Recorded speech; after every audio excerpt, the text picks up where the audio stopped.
Bueno, buenas noches, ¿cómo les va? Como ven ahí, estamos en la charla número 642, ya bastante cerca de la 666 que nos va a dar Alfonso, y bueno, y siempre rumbo a la 1000, por supuesto, firmes los de mi oficina para llegar a ese objetivo. Bueno, y esta noche, otra vez con Filatelia Fiscal, les voy a contar algo de la provincia de Corrientes.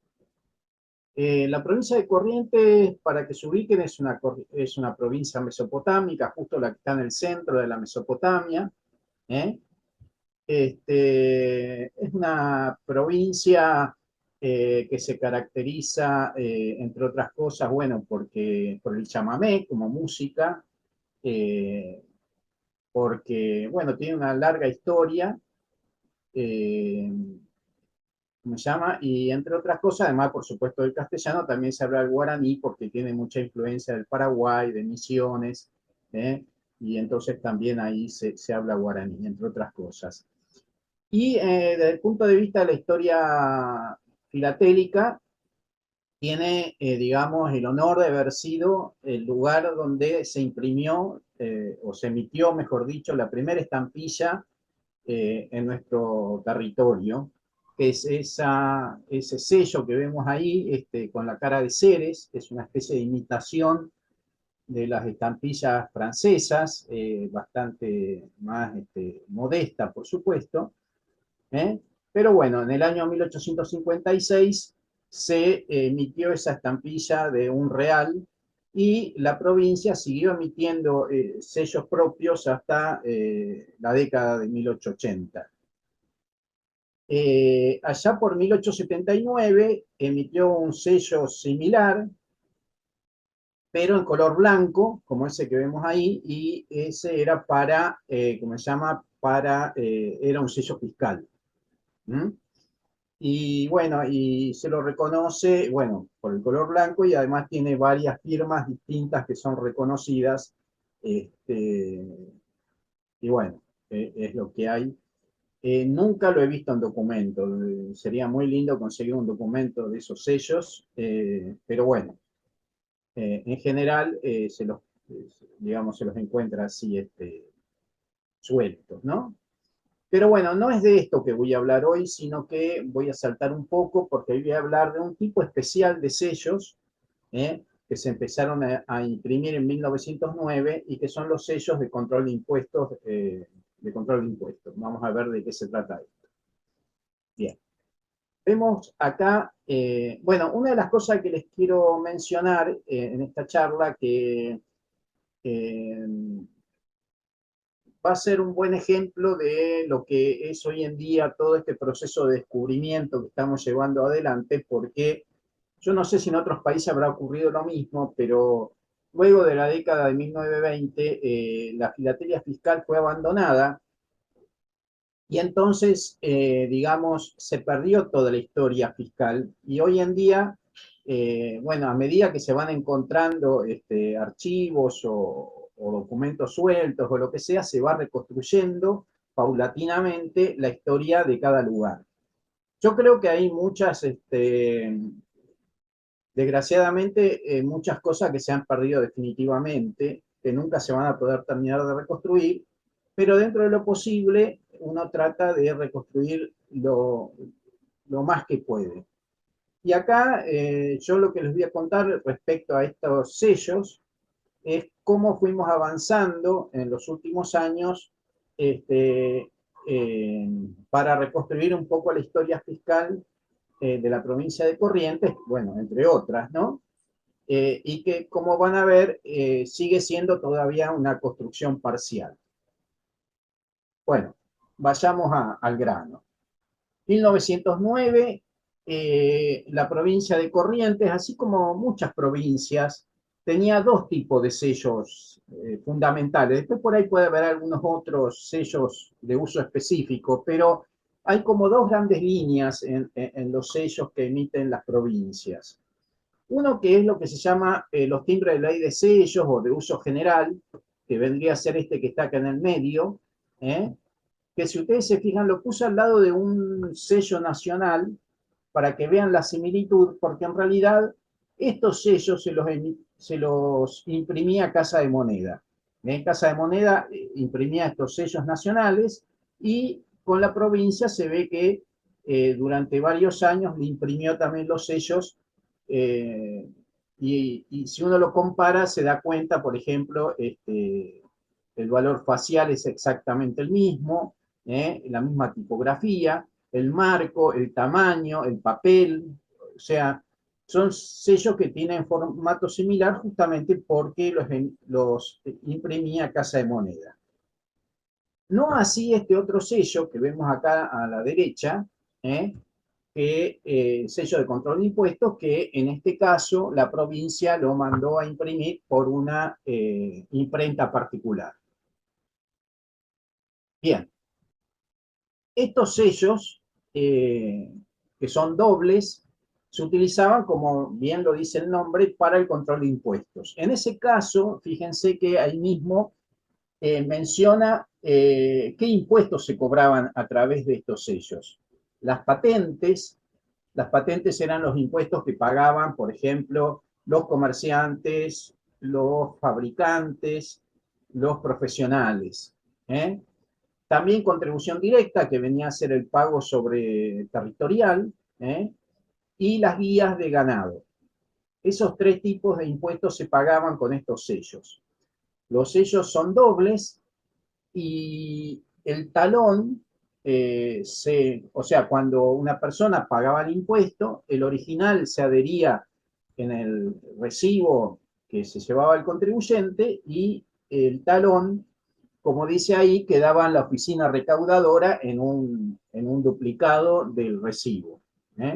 Siempre, digamos, los sellos de control de impuestos tenían este talón que permitía, digamos, que la oficina se quedara como control con, digamos, esta parte del sello y así tener mayor, digamos, control sobre el pago de los impuestos. Bien, esta es la primera serie de sellos de control de impuestos que se emitió, la de 1909, que tenía 22 valores. Como ustedes ven, estos sellos están sin usar. Justamente por eso tienen el talón adherido. Lo que ocurría, y digamos, para esa primera época, yo diría hasta la década del 20, los coleccionistas solían, digamos, conseguir las series completas una vez que éstas, digamos, perdían su valor. Como ustedes ven, los sellos tenían el año de validez y entonces una vez que pasaba ese año se emitía otra serie diferente y esta perdía su valor. Yo no sé si la provincia las regalaba o las vendía. Yo sé que la Municipalidad de Buenos Aires inicialmente las regalaba, después las vendía a un valor, por supuesto, mucho más bajo de lo que decía el facial, porque ya no tenían valor. Era como una especie de, digamos, se hacían las series y se vendían para que los coleccionistas pudieran tenerlas. Por eso, digamos, las series completas en esta primera época suele encontrarse, yo no diría demasiadas, pero en algunas colecciones que han quedado de aquella época. Es decir, hasta más o menos mediados de los años 20, había coleccionistas de sellos fiscales y ellos procuraban que las provincias les entregaran los remanentes, los sellos, y así podían armar las series completas como esta que vemos acá. Bueno, distinto es, por ejemplo, conseguir documentos como estos que vemos acá. En este caso se trata de pagos de contribución territorial. Y bueno, como vemos, estos son los originales y entonces tiene la parte principal del sello. La otra parte quedaba, como dije yo, en las oficinas. Yo diría que desde el punto de vista del coleccionista es mucho más interesante tener los documentos que las series completas. Lo que pasa que, bueno, conseguir esas series es una manera de poder tener una colección completa para después, digamos, combinarla con los documentos, pero en realidad los documentos son los que, digamos, uno sabe fehacientemente que esos sellos fueron vendidos genuinamente y no de favor, como en el caso de las series. ¿Mm? Bueno. Volviendo a la serie, ustedes fíjense en esta primera emisión de sellos de control de impuestos, ¿eh? Que son 22 valores, empezaba desde 2 centavos hasta 500 pesos. ¿Eh? Esos eran los 22 valores que tenía la serie. Luego, en 1910, se agregó el sello de 1 centavo. Y en 1915, los sellos de 1000 pesos. Es decir, que las series ya para esa época pasaron a tener 24 valores. Ustedes piensen que cada año se emitía una nueva serie, o sea que una colección, digamos, de estos sellos requeriría tener, bueno, al principio 22 en el 19, 23 en el 1909, en 1910 23 y después ya a partir de 1915 24 valores cada año. Acá, por ejemplo, tenemos la serie completa de 1920, los 24 valores, que son desde 1 centavo hasta 1000 pesos. Y fíjense, y acá está la prueba de que estos sellos sí los imprimía Casa de Moneda, y que se ve al dorso que tienen una filigrana que usaba Casa de Moneda, que fue la primera filigrana, bueno, no la primera, hubo una anterior, la filigrana que se llama sol fiscal, que se usaba, digamos, ese papel estaba destinado a sellos fiscales, aunque en algún momento se utilizó también en sellos de correo. Bueno, en el año 26 se empezaron a hacer sellos bianuales. Se ve que ya fíjense que el sello cambió, el sello ya no lo hacía Casa de Moneda, ya se mandaba a imprimir por una empresa de imprenta particular, y ¿cómo se llama? Y digamos, yo calculo que la provincia, para ahorrar un poco de dinero y no gastar tanto en imprenta, digamos, los mandó a hacer cada 2 años. ¿Eh? Bueno, este es el primer bienio, digamos, que tiene la provincia.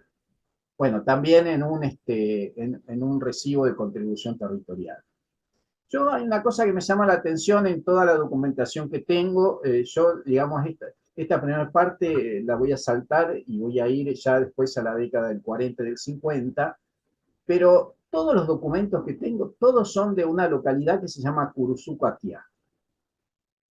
A pesar de que no se los compré todos a una misma persona, o sea, yo los he ido consiguiendo en distintos lugares. Sin embargo, todos los documentos que yo tengo de la provincia de Corrientes de este estilo, de contribución territorial, o bueno, los que han sido con control de impuestos, todos provienen de Curuzucuatiá. ¿Qué sucedió en Curuzucuatiá, por lo cual ahí quedaron estos documentos? La verdad que para mí es un misterio, pero bueno, es la localidad de la cual proviene toda la documentación. Bueno, bien. Acá, por ejemplo, vemos un documento del año 31 con sellos del bienio 1930-1931. También un lindo documento. Los, la contribución directa o contribución territorial eh, pagaba un 5 por mil de la evaluación, perdón, un 5% de la evaluación,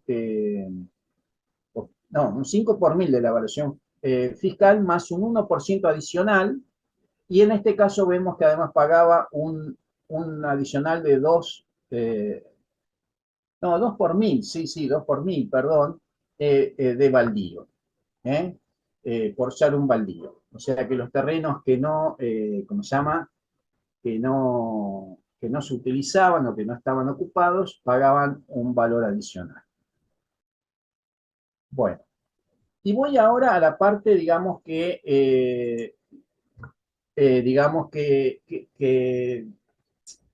es un poco el centro de esta charla, que tiene que ver con cómo hemos avanzado nosotros en la década del 40 y del 50 sobre el conocimiento de estos sellos. Ustedes recuerden que está el famoso catálogo de Forbin del año 16, con lo cual todo lo que se emitió en la provincia hasta esa época es totalmente conocido. Lo que uno tiene que estudiar es lo que viene después. Yo tengo una colección bastante completa que compré hace poco de esas series que yo les digo que eran de favor, ¿eh? Es hasta el año 24, con lo cual, digamos, yo sé cuáles son los sellos que se emitieron en la provincia ¿cómo se llama?, de Corrientes durante esos años. Todos los años las series eran regulares, pero, por ejemplo, en este caso, esta es una serie, es una primera serie que sale ¿cómo se llama?, sin indicación de años, pero que se utilizó entre el año 48 y el año 54, o mejor dicho, no se usó, se emitieron durante ese periodo, porque se siguieron usando, después los remanentes se siguieron usando. Pero digamos, se emitieron entre el año 48 y el año 54, no tenían año, ¿eh? No tenía indicación de año ni de serie, con lo cual se podían utilizar durante mucho tiempo.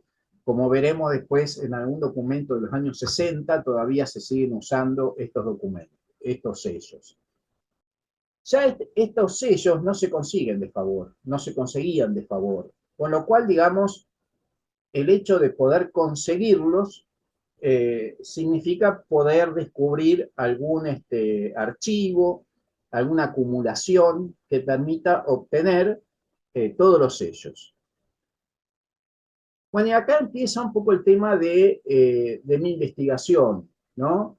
Porque, bueno, cuando yo empecé a juntar estos sellos, tuve la suerte de que una persona en realidad de Formosa me consiguió mucho material de la provincia de Formosa y también de la provincia de Corrientes, me mandó bastante material y ahí yo pude empezar a estudiar estos sellos.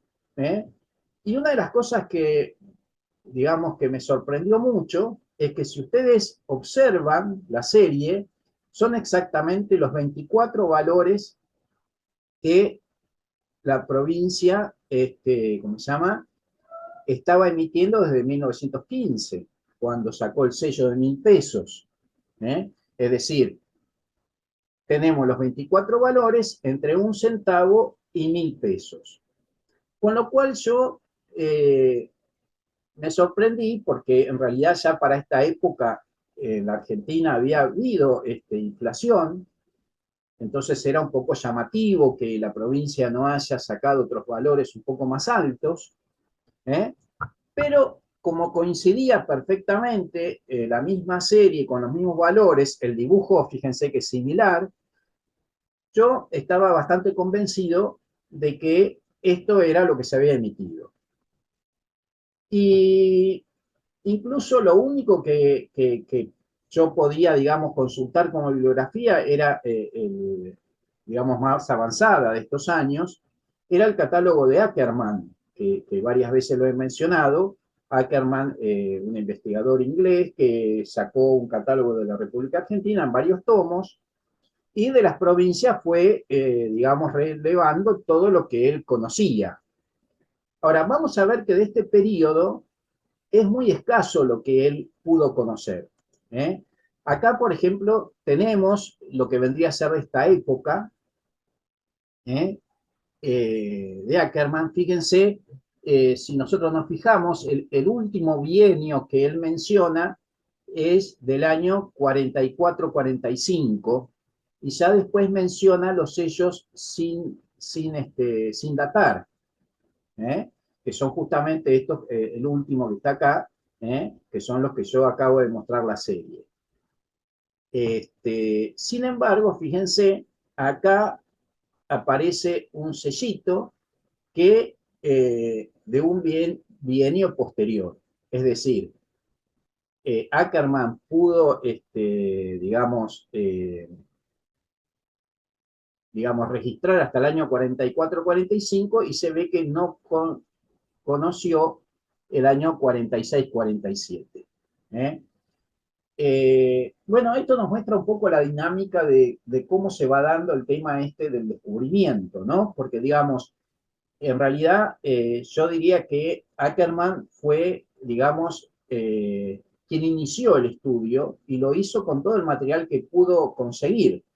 Claro, nosotros acá tenemos por ahí la suerte de que estando en el territorio tenemos más acceso a material un poco más moderno, y entonces hacemos nuevos descubrimientos que en el momento que él hizo su catálogo, que es principio de este siglo, como dice ahí, es de 2013 es la edición, pero ya había sacado uno previamente, el mismo, pero digamos una primera edición. ¿Cómo se llama? Bueno, él fue contando lo que conocía. Y como es lógico, a medida que pasa el tiempo se van haciendo nuevos descubrimientos. Y esto es lo que voy a contar un poquito ahora, qué cosas nosotros descubrimos.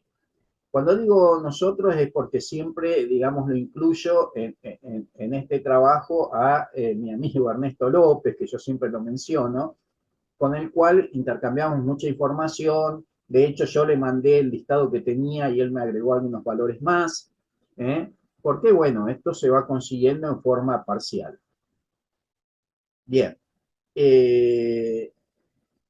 Bueno, la cuestión es que, como yo les decía, esto era lo que había hasta aquí. Y fíjense que para esta época, Ackerman, además de que no menciona el bienio 46-47, el valor más alto que conoce de los sin datar es el de 50 pesos. Con lo cual, digamos, yo no tenía hasta el momento referencia de valores más altos. Cuando yo formé esta serie, así como la ven acá, esto fue, digamos, un lote muy grande que yo recibí, como les dije, de la provincia de Formosa, con varios documentos, y bueno, y incluso algunos que me faltaban, Ernesto me los pasó por canje, hasta que pude completar la serie. Pero esto era lo que yo conocía y lo que yo sabía, y les diría que hasta casi estaba convencido de que la provincia de Corrientes no había modificado en lo más mínimo la serie de control de impuestos en todos los años que había pasado desde la primera emisión de 1909, salvo esos dos valores que agregó posteriormente, y que luego había seguido igual. Hasta que tuve la suerte, el año pasado, de conseguir un nuevo lote con algunos documentos realmente muy, muy buenos, que me permitió conocer cosas que hasta el momento no se conocían. Y incluso les digo, estos son los momentos interesantes de la investigación, cuando uno encuentra esas cosas. Yo lo primero que hice, llegué a casa, vi el material, me sorprendí, le mandé un par de imágenes a Ernesto López y también quedó sorprendido. Y bueno, acá, por ejemplo, aparece uno de ellos. Esto, le saqué solo la parte de atrás. Esto es un recibo también de pago de contribución directa del año 49, y en el dorso, en esta época le pegaban los sellos en el dorso. Ahora después les voy a mostrar cómo es, bueno, paso para que vean, este es el frente. Fíjense que no hay lugar para pegar los sellos se pegaban en el dorso. Y este documento realmente es muy interesante porque tiene dos sellos realmente rarísimos. Bueno, y un sello que yo tampoco conocía hasta el momento, el de 1.000 pesos del 44-45 no lo conocía, y además se agregan dos valores más altos, 3.000 y 5.000 pesos, del año 44-45. Es decir, que en algún momento la provincia emitió valores por encima de los 1.000 pesos. Este de 3.000, este de 5.000. Bueno, son sellos realmente muy, muy raros. Yo les cuento que para esta misma época,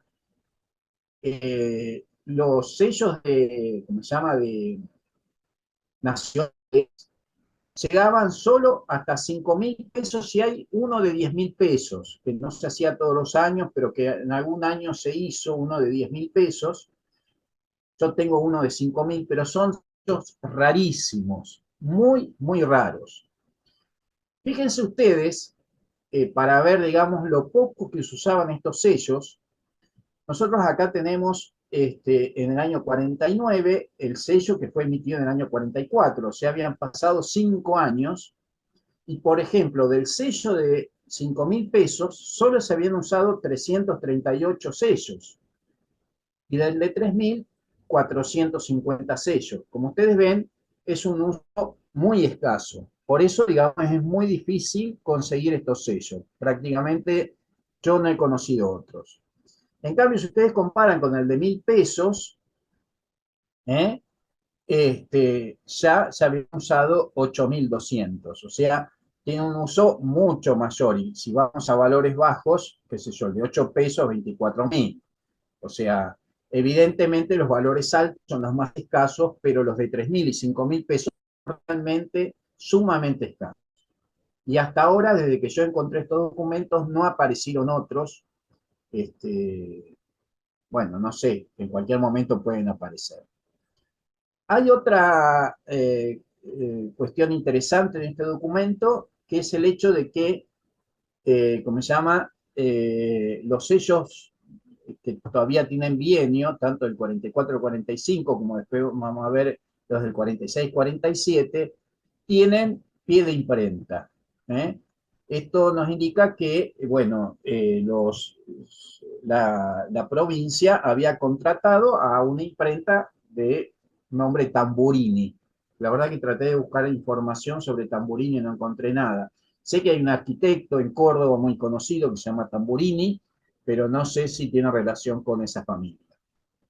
La cuestión que Tamburini es el que emitió estos sellos. Y seguramente sin datar, debe haber cambiado de imprenta, porque fíjense que, bueno, además de que son distintos los sellos, si uno los compara, el diseño es diferente, también es diferente, digamos, los números de control, las numeradoras que utilizaban para los números de control. Entonces, yo pienso que cambiaron de imprenta. ¿Mm? Bueno, acá está el frente de recibo, y quería contarles algo que me pareció muy pintoresco, que es la palabra adrema. Eh, la verdad que me llamó mucho la atención esa palabra, y por suerte hay una página de derecho correntino, ahí esa página, yo googleando la palabra, apareció esta página que explica qué quiere decir adrema. Lo voy a leer porque realmente me parece muy, muy pintoresco. La adrema la vemos acá, fíjense que el formato de la adrema es exactamente igual que está acá, y acá explica que la adrema es el nombre que le dan exclusivamente en la provincia de Corrientes a la partida inmobiliaria. Nosotros, por ejemplo, en la provincia de Buenos Aires, tenemos un número que identifica nuestra propiedad y que es la partida inmobiliaria. Bueno, para ellos es la adrema. ¿Y de dónde viene la palabra adrema? Eso me pareció lo más interesante.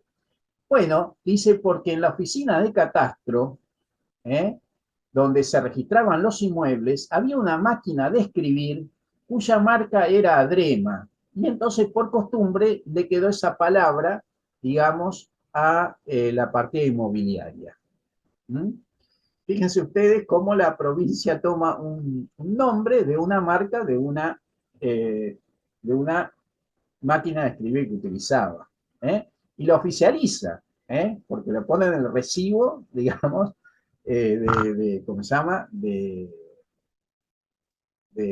la liquidación de impuestos. Realmente es muy llamativo. Bueno, y ella explica cómo se forma, bueno, cosas que son básicas, ¿no? O sea, lo interesante de la partida inmobiliaria que dice acá es, bueno, que tiene por un lado la zona, A1 pone acá, acá sería E1, que correspondería a Curuzucuatiá. Fíjense ustedes, sigue siendo Curuzucuatiá. El número de partida, acá es chiquito porque en Curuzucuatiá, que es una zona rural, no debe haber demasiadas propiedades. Y el último número, que puede ser un 1, un 2 o un 3, se refiere a qué tipo de zona es. El 1 es para zonas urbanas, el 2 para zonas suburbanas y el 3 para zonas rurales. Bueno, interesante tenerlo en cuenta. Bien, sigamos viendo algo sobre estos sellos. Este es otro documento de este lote que yo les conté que conseguí el año pasado, que además de que tiene otro de esos sellos raros de 5.000 pesos, tiene una particularidad que realmente es muy llamativa y yo no sé qué le pasó al empleado el día que puso los sellos en el dorso del documento, que cometió el error, digo yo, de mezclar los talones con la parte principal del sello. Es decir, si este es el original, todos los sellos que tenía que pegar eran estos, los que tenían el escudo. Pero no sé, en algún momento se confundió y empezó a pegar los talones. Lo interesante de este documento es que nos permite conocer cómo son los talones, porque si no los talones no se consiguen. No es como las series que se conseguían de favor, que se vendían o se regalaban con el talón adherido. Acá realmente no hay talones disponibles, salvo en este documento, que bueno, que el empleado, yo considero que es un error lo que hizo, pero a nosotros nos ofrece, digamos, esta pieza que es tan interesante, y nos muestra cómo eran los talones que se hacían. Fíjense, acá está interesante además la comparación entre los dos sellos, el que hacía Tamburini, que tiene fondo blanco, el escudo, acá, bueno, acá no hay, mientras que el otro tiene un fondo de color. Bueno, y además otras diferencias más, ¿no? Por supuesto. O sea, se ve claramente que el dibujo es totalmente diferente. Lo que nos hace pensar, bueno, el sol, fíjense en la diferencia, los laureles, o sea, es totalmente distinto. Evidentemente es un nuevo diseño y yo pienso que debe ser una nueva imprenta. Bien, bueno, esto entonces, digamos, hasta acá estamos viendo la serie del 44-45, la del 46-47 y la que viene sin datar. Posteriormente, no, acá hay otro documento, perdón. Otro documento con otros sellos muy interesantes, otros sellos de 1.000 pesos, de la serie del 46-47. Y bueno, también es un muy lindo documento que, como se ve, como se llama, abono, bueno, 4.500, 4.800 y pico de pesos. O sea, son valores muy altos porque se trata ¿cómo se llama?, de propiedades rurales bastante grandes. Acá, si nosotros nos fijamos, es una propiedad de 9.301 hectáreas. O sea, es una estancia bastante grande en Curuzucuatiá.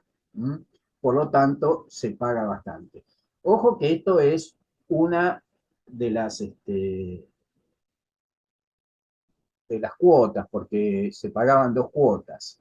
O sea que si acá hay 4.500, tuvo que pagar 4.900. Dijimos, pagó casi 4.000 pesos en el año, que era muchísimo dinero en esa época.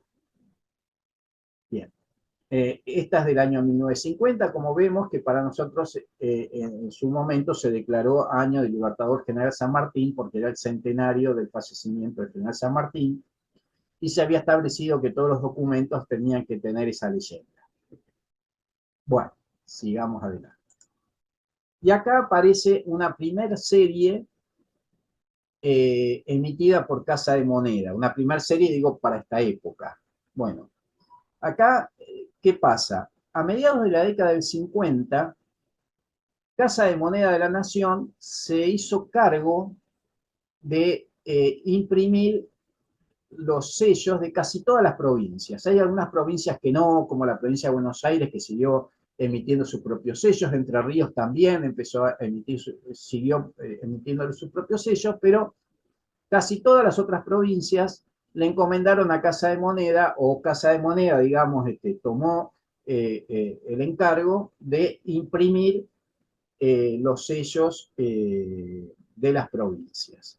Y acá yo, la verdad que cuando lo vi pegado en el documento no creí que esto era de Casa de Moneda, porque no se parecen mucho a los que hacía Casa de Moneda. Pero cuando encontré alguno despegado, me di cuenta que atrás tenía esta filigrana, que nosotros llamamos Casa de Moneda República, porque tiene los círculos de Casa de Moneda, y alrededor la leyenda República Argentina, todo, digamos, en forma así, digamos, ondulada. ¿eh? Esta es una filigrana que en el catálogo de Botí Jalil tiene la letra S. Bueno, el tema es que de esta primera emisión, que además empieza a tener una serie, la serie A, ya no es como la anterior que no tenía ni serie ni año. Esta no tiene año, pero tiene serie A. ¿eh? Entonces sería la serie A. Bueno, de esta primer serie A, digamos, solo conocemos estos tres valores. Es posible que se hayan emitido otros, o quizás no, porque fíjense que se utilizaron en combinación con los anteriores. Así que podría haber sido que la provincia le encomendó a Casa de Moneda que hiciera algunos valores que tenía faltantes, o podría haber sido que se hicieron otros más y que hasta el momento no han sido descubiertos. La cuestión es que son los únicos tres que conocemos de esta primera serie. Y luego aparece una segunda serie de Casa de Moneda, que con este otro diseño, ya muy modificado, que sí tiene el formato de los sellos que hacía Casa de Moneda para todas las provincias. Si uno compara los sellos que hacía Casa de Moneda para las provincias, todo tiene un formato parecido, con el nombre de la provincia así en forma, en la parte superior, con, digamos, curva, ese tipo de faciales, en fin, todas las características que tenían los sellos. O sea, uno los ve, estos sellos, y ya sabe que son hechos por Casa de Moneda. Además de que, por supuesto, tienen esta otra filigrana que se utilizó desde el año 60, que es la que nosotros llamamos Casa de Moneda, filigrana T, que tiene los círculos de Casa de Moneda, pero no tiene la leyenda República Argentina alrededor, sino simplemente la RA. Bueno, estos son unos sellos también muy raros, sobre todo este de 5.000 pesos. De 1.000 pesos tengo varios documentos con sellos de 1.000 pesos, pero de 5.000 pesos tengo solamente esto. Y es posible que se hayan hecho otros valores más altos, porque realmente en la década del 60 tiene que haber subido más, pero bueno, el valor más alto que conocemos es este de 5.000. Bueno, haciendo un resumen, yo hice este cuadro comparándolo con la parte, digamos, que Ackerman toma de este periodo. Fíjense que Ackerman, digamos, pensando en sellos de control de impuestos, solamente menciona, bueno, el bienio 44-45 y el sin datar, digamos, con el cual yo empecé esta segunda parte de la charla. Digamos, esto que está acá representado en este recuadro rojo se convierte actualmente en este otro, como se llama, cuadro ampliado. Comparándolo, digamos, agregamos tres columnas, la del bienio 46-47 y las dos series A, emitidas por Casa de Moneda que, digamos, en el catálogo no están. Y luego, fíjense ustedes la cantidad de sellos que aparecen. Digamos, conocidos por Ackerman serían los que están en rojo y en azul. En rojo yo puse aquellos que Ackerman menciona, pero yo la verdad que no los vi y Ernesto tampoco. ¿Mm? O sea, los tenía Ackerman, pero nosotros no los conseguimos. En azul, los que ya conocía Ackerman y que yo los pude descubrir.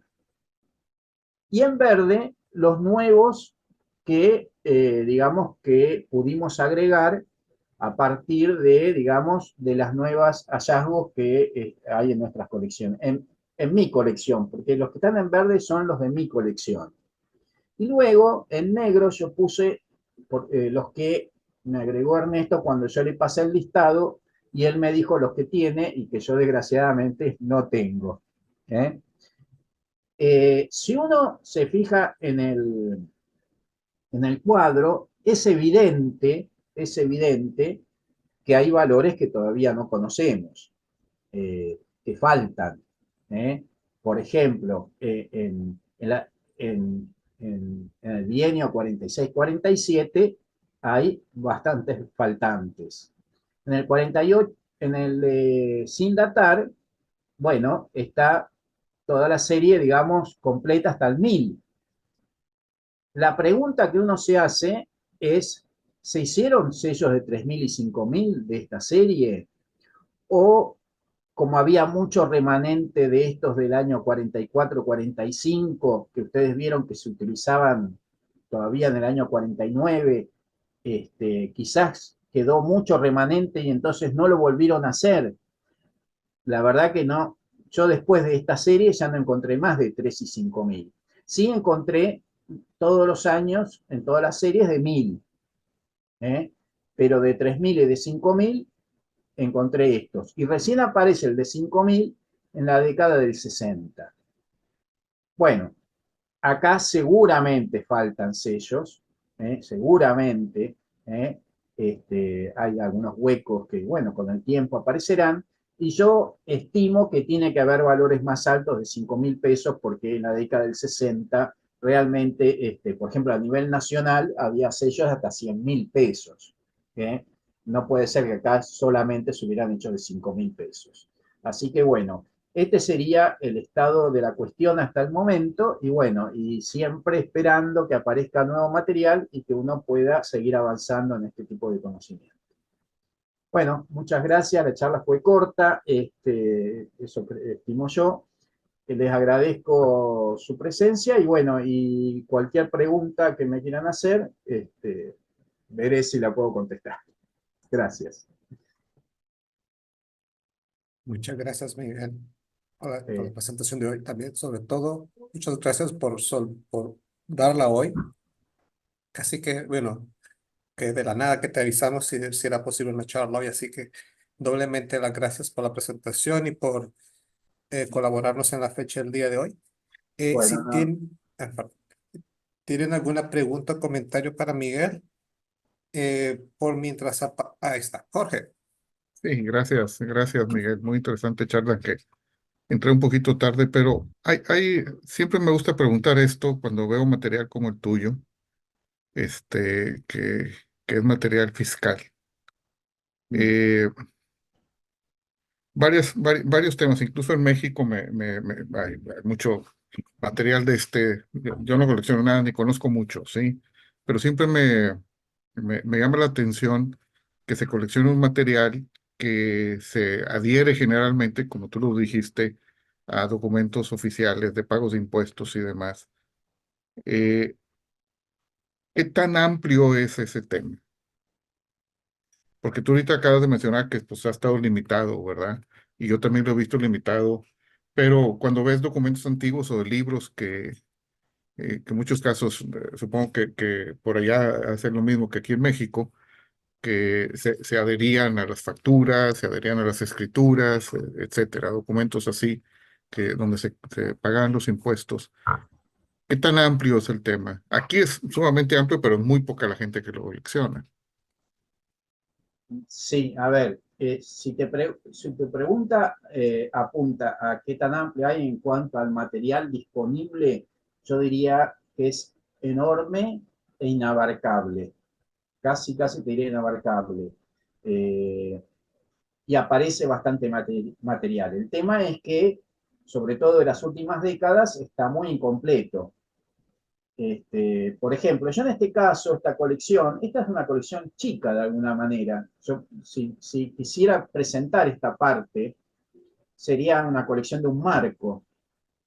Entonces, una colección chica, pero para mí es una colección muy linda, muy interesante. Los documentos son muy interesantes y los sellos son muy raros. Entonces, es interesante. Pero si uno a ver, enfocándome otra vez en tu pregunta, si uno se quiere centrar o quiere abarcar, la Argentina es inconmensurable en cuanto a sellos fiscales, porque bueno, primero que se emitieron una cantidad terrible, porque todos los años se hacían series y nuevas series y nuevas series y nuevas series. Además se hacían para distintos objetivos, o sea que había no un tipo de sello, había 5, 6, 10 tipos de sellos. Y después tenés todas las provincias, o sea, tenés, en su momento eran 22 provincias, cada una emitiendo sus sellos. Y después, todavía mucho más desconocido y más difícil de reconstruir, los municipios. Por ejemplo, en provincia de Buenos Aires tiene 140 municipios, de los cuales yo tengo estampillas perdidas, así 5 de uno, 6 de otro, pero de 70 municipios. No sé si los otros no hicieron, o qué sé yo. Entonces, en realidad, si uno se pone a pensar en la filatelia, es inabarcable, te diría, es inabarcable. Hay que pensar en sectorizar para ir armando colecciones más o menos coherentes, porque si no es imposible. Ya, ya, ya. En cuanto a cuántas personas lo coleccionan, yo te diría que me da la impresión que cada vez hay más. Pero están tapados. Yo no los conozco, no aparecen, pero te puedo asegurar que cuando aparecen lotes en las subastas, me las pelean. Los pelean bastante. Yo digo, mirá vos, parece que hay más coleccionistas que lo que yo pensaba. O sea, se está despertando el interés sobre este tema. ¿Mm? Hay que Pero, avanzar mucho en el tema, bueno, difusión, en el tema información, hacer algunos catálogos. Lo que pasa es que los catálogos serían enormes. Yo siempre digo, si nosotros hiciéramos los catálogos de fiscales argentinos, haríamos un Ibertelier completo, más o menos. En fin, bueno, interesante. Muchas gracias, muchas no gracias. de nada, Jorge. Miguel, yo tengo una pregunta. Viendo en una de las primeras diapositivas que nos mostraste la serie completa, bueno, esta que está aquí, Sí, que está en parejitas, pensando que numerar cada uno de estos sellos tenía que haber sido un trabajo algo tedioso, estar colocando los numeritos, o sea, pasarlo por una numeradora y haciendo números duplicados. ah, ¿Sabes si esto se imprimió en hojas de 10 o en qué múltiplo venían estos? Porque me imagino numerar un pliego de 100, una hoja de 100, tal vez, dependiendo de la máquina, va a ser mucho trabajo, pero teniendo en cuenta que hay que enfoliarlos para poner los claro. números, ¿sabes La cuántos verdad que cepillas? de esto no, de esto no. No hay planchas completas de esto. Ujú. No conozco. De otros lugares sí hay, pero de estas no. Igual yo calculo que las máquinas, no sé, tendrían que tener un mecanismo, ¿no? Que hiciera que fueran rotando los, los números para Sí, ir me imagino. imprimiéndolas. Eso sí, pero es que, digamos, yo he visto como aquí se sigue numerando los pliegos o cuando se hacen hojas souvenir, pero que se tiene que poner el número una vez y va Claro, avanzando el número. Pero en este caso, si tienes, digamos, digamos, por decir algo, 100 estampillas, 100 timbres en un pliego, tienes que hacer, o sea, son 50 numeraciones porque es numeración claro. doble, doble, doble. Pero están moviendo la máquina cada una de esas posiciones. Es lo que pienso yo. Bueno, eso tuvo que haber sido mucha mano de obra. ¿O ¿Qué máquina tendrían? Pero eso influye el número de múltiplos que tienes que sellar por hoja. que numerar, mejor dicho. Sí, yo creo que habría que haber, ese tema, la verdad que yo no lo conozco. Y por ahí en Casa de Monedas, si alguien se prestara para darnos una explicación, estaría interesante. Pero a mí se me ocurre que las numeradoras deben ser por fila, deben numerar Ujú. todos los sellos a la vez, Sí, puede ser, los de sí. una fila, y después debe avanzar y debe mover un número y un número y un número así. Ujú. Digo yo, no sé, pienso que será así. Sí. Eh, eh, la verdad que no conozco las máquinas numeradoras. Ujú. Eh, pero sí, es todo un tema. Igual te diría una cosa que es bastante llamativa, es que, por ejemplo, en este caso, vos fijate que las numeraciones están bastante bien colocadas. Ujú. Hay Sí. otras, por ejemplo, en Municipalidad de Buenos Aires hay algunas que se mueven un montón los números, con lo cual las numeradoras evidentemente eran más rudimentarias. Ujú. Pero en este caso vos fijate que están muy bien colocados, ¿no? A Sí. ver si yo pongo otra vez, vamos a ver, vamos a corroborar esto que digo, por ejemplo. Fíjate que no hay sello, no hay números fuera de lugar. Ujú. Entonces, evidentemente eran máquinas muy eficientes. Y yo calculo que algo de automático debían tener, porque si no es Sí. imposible. Ujú.